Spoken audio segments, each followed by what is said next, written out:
Welcome to the Around the Ring WWE Great Balls of Fire pay-per-view review on YouTube. I am one half of your host, Silky Dave Brown. You can find us each and every week. We drop on Sundays at AroundTheRingOK.com. You can follow the show on Stitcher, iTunes, TuneIn, and Spreaker. And you can follow the show on Twitter and Facebook at Around the Ring OK. My co-host, Floyd Johnson Jr., will be joining us here in a little bit with some perspective from the arena. He went down to Dallas for the show. We're unable to record together this morning due to some commitments I have, but I wanted to give you some quick thoughts on the show, what I thought of it. And overall, I thought it was pretty good. I thought there were a couple really good matches, and nothing really sucked, so to speak. So I'm just going to go real quick through the what's it called? The card, Jesus, and give my thoughts. So the pre-match did watch because you had to. Neville and Akira Tozawa for the Cruiserweight title. Tozawa was very much over. There was a great spot where he was in a fireman's carry position. He turned it into an octopus, but that was very cool. I don't know who the other dude was on commentary. Didn't know, but Neville got the win after Tozawa was crotched on the ropes. Later on, there was a segment in the back where Tozawa was pissed, talking to Titus, the Titus brand, Titus whatever the fuck it is. And so yeah, that's probably going to be another match at the SummerSlam or on 205 Live or something. Bray Wyatt and Seth Rollins had a match. A nice little pop for Bray. Great reaction for Seth. My big thing on this match, I really had to wonder what was Booker T on, because he was just super all over the place, and it was kind of crazy. Bray got the win. I was glad. It was a good match. The Hardys had a backstage interview, and when they showed up on the screen, they were granted with huge delete chants. So that was very nice. Enzo Amore and Big Cass. Enzo, super over. He did great freaking promo before the match. He looked like he was about to cry. Cass came out to his new music, which fit him. He did some weird-ass chin grab thing with an arm. I was like, what the fuck is that even supposed to do? But Cass won. No one ever doubted that was going to happen. Hardy Boys taking on Sheamus and Cesaro for the tag titles in a 30-minute Iron Man match. This was really good. There were a total of 7 falls. Sheamus and Cesaro got the win at the end. Matt got busted open toward the end, but this was a really good match. Sasha Banks and Alexa Bliss for the Women's Championship. I honestly fast-forwarded through the vast majority of this. I didn't give 2 poops, which is sad because I really like Alexa and I really like Sasha, but they've done such a piss poor job with their women's division on Raw that I just didn't care. But Sasha won via count out, so there you go. Miz versus Dean Ambrose for the IC title. Miz got the win. I fast forward through most of this just because who freaking cares. Bo Dallas got some time to do some stuff. That was nice. And Miz won. This better be the end of it. Ambulance match, Roman Reigns, Braun Strowman. Actually, I kind of fast-forwarded through a lot of this, too. It was going into this pay-per-view, as I mentioned on the episode that dropped yesterday. Didn't really care about a lot, and I'm really hoping that Floyd's going to give us some better perspective from the American Airlines Center there in Dallas. But the cool thing was after the match, so Braun won, which was what I think needed to happen. After the match, though, Roman attacked Braun and ended up getting him into the ambulance, drove into the back, and then backed it at a pretty hefty speed into a semi, and they had to call an ambulance or a fire truck with the jaws of life to get Braun out, and Braun was all busted open. He was bleeding on his arm, he was bleeding from his mouth somewhere, and he somehow staggered off and refused medical attention. Kurt Angle looked like he was about to lose his mind. Now, during all of this, there was an impromptu Kurt Hawkins versus Heath Slater match because reasons. I guess they wanted something for the people in the arena to look at. I don't know. I guess Heath Slater won. They never even showed the fall. By that point, they were showing the Jaws of Life stuff. And then we had the main event, the one of two matches I was really looking forward to. Samoa Joe and Brock Lesnar for the Universal title. Joe was super over. I mean, just really, he got lots of Joe chants. Here's something I've been wondering. So Brock comes out, he does his little dance, and he does this thing with his arms where he's like, "Rawr!" And there used to be pyro during that, but there hasn't been in a while. And I wonder why, because it makes it such... The effect is so weird when there's no pyro. I don't know. But Joe, before the match even started, Joe attacked Lesnar, beat him up outside the ring, gave him a Uranagi through one of maybe the German or Spanish announce table, which just collapsed the table. The match did get started. Right as the match was about to start, there was a "Joe is going to kill you" chant. And honestly, Samoa Joe controlled most of this match. It wasn't a very long match. The whole segment might have gone 10 minutes, maybe 15. But the match was over pretty quickly. There were a bunch of German suplexes thrown, and at one point, finally, Lesnar was able to get Joe into an F5 and get the win, which one F5 for the win kind of pissed me off. But as Brock is leaving, Joe's just getting up in the ring, seething, staring at him. I really hope that they see that they have something special with this feud, that they have something special in Samoa Joe, and that they do something at SummerSlam. And I even pitched the idea yesterday on the podcast that they should, at SummerSlam, maybe make it a fatal four-way. Lesnar defending against Joe, Roman, and Braun. And Joe gets the win and becomes champion. Because here's the thing. Roman Reigns does not need that title. It will just not make things better. 2, Brock Lesnar, as cool as it is when he has the title, he really needs to not have it anymore. 3, Braun Strowman quite isn't there yet. He needs to just beat the hell out of some more people. But Samoa Joe screams champion. The thing, there were no run-ins, no one showed up. There was nothing out of the ordinary happened. No special surprises. Floyd and I had kind of hoped that the Wyatts might come out and reform with Luke and Luke Harper and Eric Rowan and take out old Sethy boy, but that didn't happen. It was pretty straightforward. This was booked and built up like a big show, mostly because of the Samoa Joe, Brock Lesnar stuff, but really, this was kind of a B show. I mean, there were some pretty big matches here, but it was a standard, not a super huge important show, though it did have some good stuff. I mean, overall, B-, not bad. It was alright. So here's Floyd. We're going to get his perspective on things from there in the arena. I'm sure he's going to have some real good hot takes, and that's going to do it for us for this time around. So don't forget to listen to the podcast. Drops each and every Sunday. And go ahead and do us a big favor. If you're listening to this on the YouTube, click the like button and hit subscribe so you know whenever we have new content dropping. So that's going to do it for me for this pay-per-view. WWE Great Balls of Fire, the first annual. I still can't fucking believe they called it Great Balls of Fire, but whatever. Take care, guys. This is your Floyd and Savior, Floyd Johnson, and I'm here with my WWE Great Balls of Fire recap. What we're looking at first, I was live in the building in Dallas, Texas, the American Airlines Center.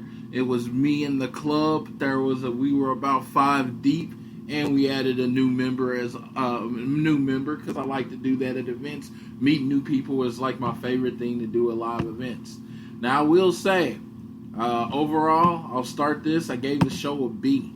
Most people don't start off with that part of it, but I wanted to let you know. I just based on sometimes being in a building, it generally buys you a letter grade.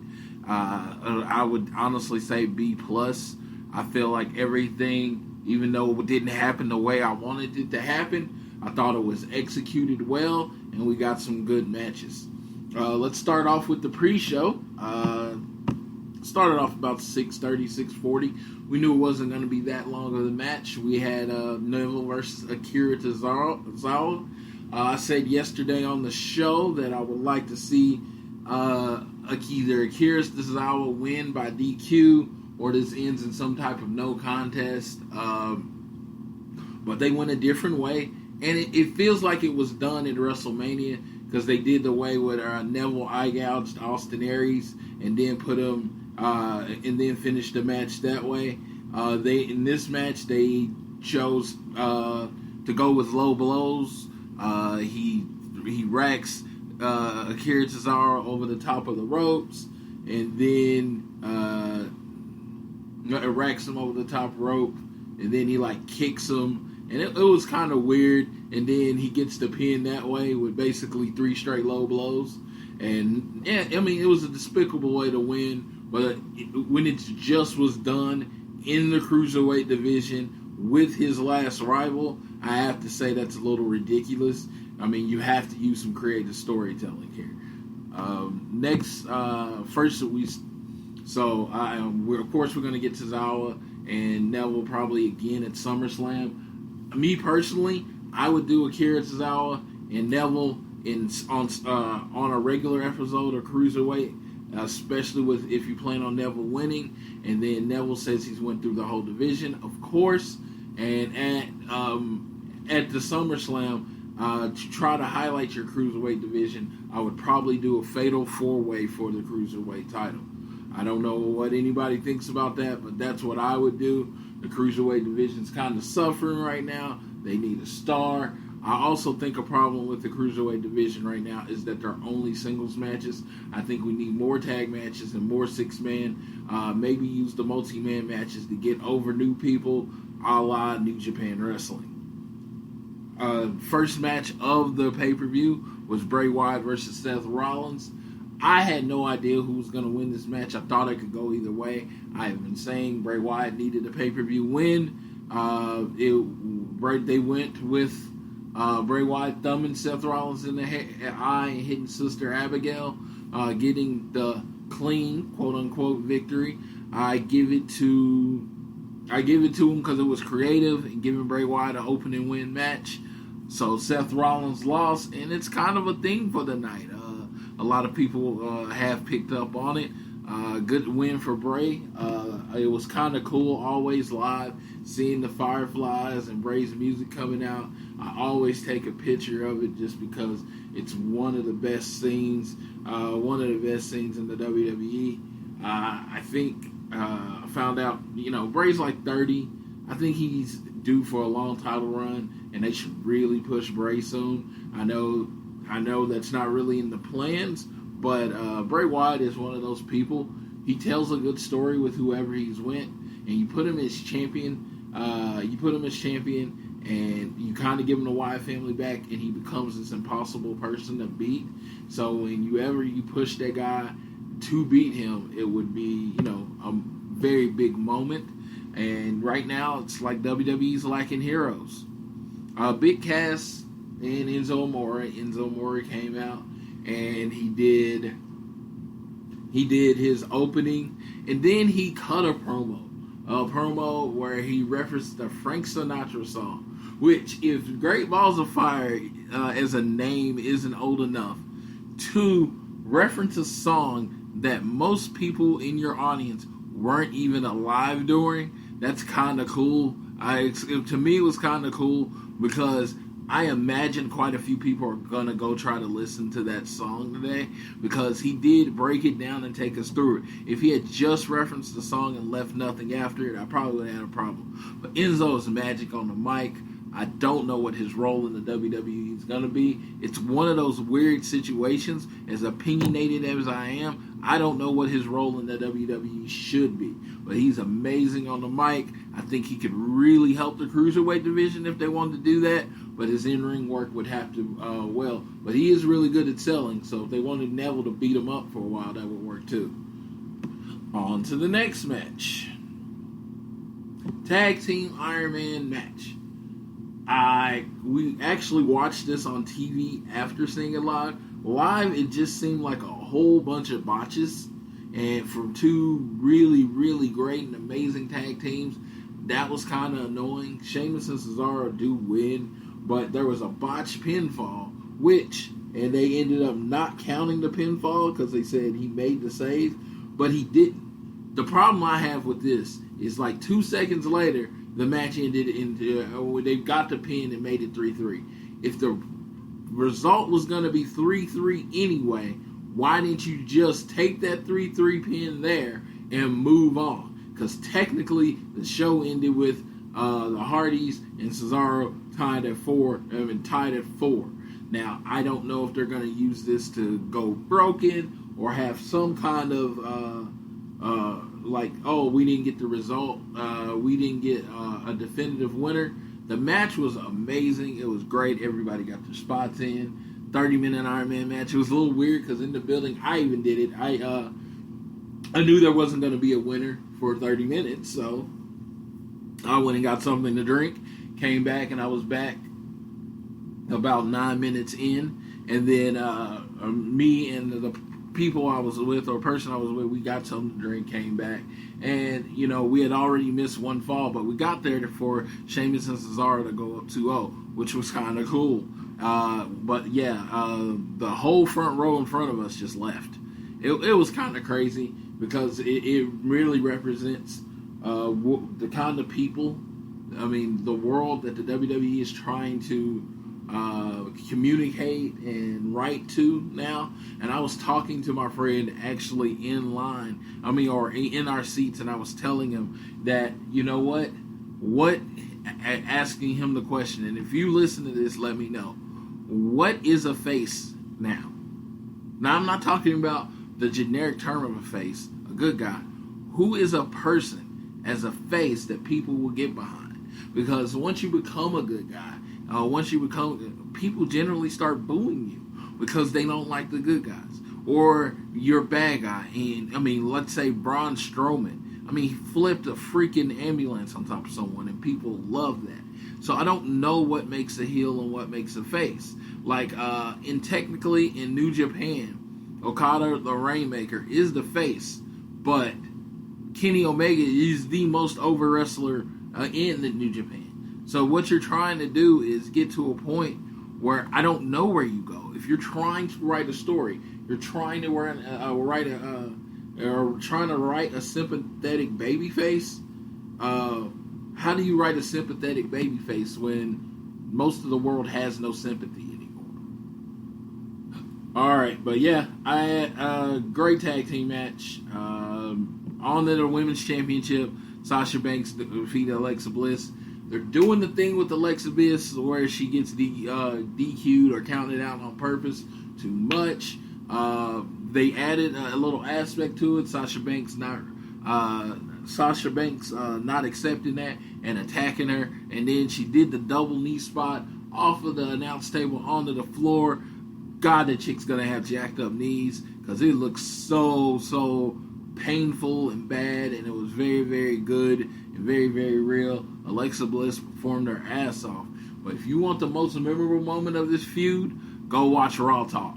Sasha Banks cuts a scathing promo that if it doesn't come from real life, then if it doesn't come from real life, then Sasha Banks is the best actress ever. Because she cut her best promo in the WWE. She came right at their Alexa Bliss. She used real things, and she said she didn't even know the difference between the Hardy Boys. It was very hilarious. Go watch Raw Talk because Sasha Banks really killed it on there. Next match, Intercontinental Championship, The Miz with his Miztourage versus Dean Ambrose, the most boring person on the roster. I don't know. I think Dean Ambrose is more boring Sami Zayn because he's so predictable now. He's going to bounce and do the clothesline. He's going to drop the elbow off the top ropes. I mean, everything he does is the same. And that is what I think is a bigger problem with the WWE is people. I mean, a lot of 70s and 80s logic is that you come up with your move set, 5 moves, 6 moves, whatever it is, and you do them in the exact same order, the exact same way, because people like repetition. I don't think that works now. This match, Miz and Dean Ambrose, I give Miz all the credit. They tell a great story. I honestly think he's one of the best on the roster. Kevin Owens is definitely one to me, but I would put Miz in the best top 5 on the roster. I really do think they should push him as a top heel. I'm not talking about the Intercontinental Champion. I'm talking about World Champion, top heel. Him and his boys should jump and beat Brock Lesnar. It just like recently came to me. I just think people hate The Miz so much, and if you give him the top prize in your business and you have him beat Brock Lesnar, I think you will get more from that, more heel heat from that than you will ever get from Roman Reigns beating Brock Lesnar and finally becoming the champion, because no one, I mean, let me just say this. I hate that line when I say no one cares about Roman Reigns. I have taken on the consideration that I'm going to start cheering Roman Reigns just because, to me, the crowd's a part of the show and, you know, heel face dynamics. But as far as Roman is concerned, as far as this is concerned, the problem is the predictability. We've known for 2 years that this is where they were heading. In the last year of Brock Lesnar's contract, Roman Reigns was going to be the guy to dethrone him, and it just can't be that predictable. Not now. Not in 2017 WWE going forward. You can't be predictable. I think you should Game of Thrones this bitch and lock it down. And if anyone lets out, hey, this is gonna happen, and it becomes a thing, you change it. You know what? I don't care if you were getting a monster push. If you let out that you're getting a monster push, or if it get leaks that you're getting a monster push, take your push away. Not because of something you did. It's just to stay relevant in this day and age. You need surprises. You need to figure out how to find a sympathetic babyface. Like I said, it's just, I'm not trying to go off. I am kind of going off on a tangent because it to me last night represented the overall problem with the WWE.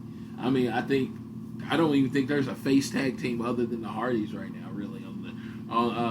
Heath Slater and Rhino, if you want to go there, but it's just they need. We need more.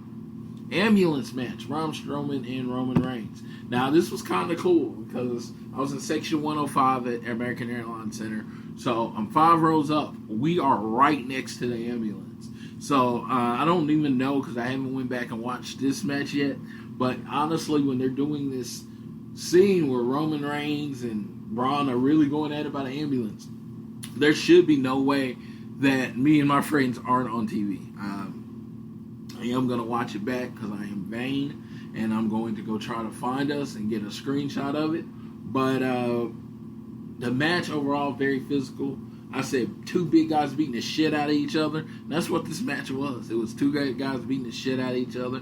Roman Reigns and Braun Strowman both come off very, very strong. Roman Reigns misses the spear to go into the ambulance, and Braun Strowman shuts the door to end the match. In my opinion, I thought the ruling was they had to drive off. He didn't really drive off; he just shut the door. It was more like a casket match than it was a true ambulance match to me. Roman Reigns then spears him outside of the ambulance out of the match in an after-match attack. He spears him outside the ring, beats the crap out of him, throws him in the ambulance, and then drives off, which I thought that's what the real winner had to do. And then at the end, he drives off, and then he backs the ambulance into a semi-truck trailer with a very big explosion, which I only could say was attempted murder. That was a big thing in the building. It's like, dude, he didn't try to hurt Braun Strowman. He tried to kill Braun Strowman, which to me, like I said, when you're looking at the new faces and what you have to do to make a new face, you kind of got to be edgy. And that was a very edgy move. They had Braun, they used the jaws of life and the fire truck to come get the guys out. While we're getting that, we get a Heath Slater versus Curtis Hawkins match, which I don't know. I mean, was this not planned? Did the time go short? I don't know. We get Heath Slater, Kurt Hawkins match. They come out and perform, which is, great on them. But no one paid attention to that match. They were all looking up the screen to see what happens when the Jaws of Life finally gets Braun out, and he refuses medical assistance, and he stumbles away like the monster that he is, because you cannot keep a monster down. Good job for Braun Strowman. Like I said, this is one of the few times that both wrestlers came out with 10. I have to give this match an A. It was everything I wanted it to be. I like two big guys beating the crap out of each other. And to me, it was funny because I think the last two big matches, I'm not counting Heath Slater, Kurt Hawkins, but the last two big matches really drove home the point that they were trying to do. And I would truly believe this is Vince McMahon's world that he wants to live in. Big guys beating each other up. Because now we get to congratulations to Heath Slater. He is undefeated at Great Balls of Fire, and he has more wins at Great Balls of Fire than the three members of the Shield combined. That was the theme. All three members of the Shield lost.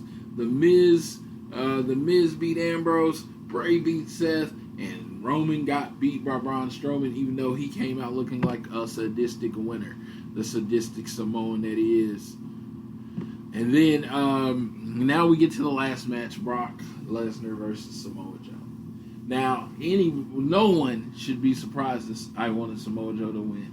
Samoa Joe is clearly one of my favorite wrestlers. I make no bones about it. I don't hide about it.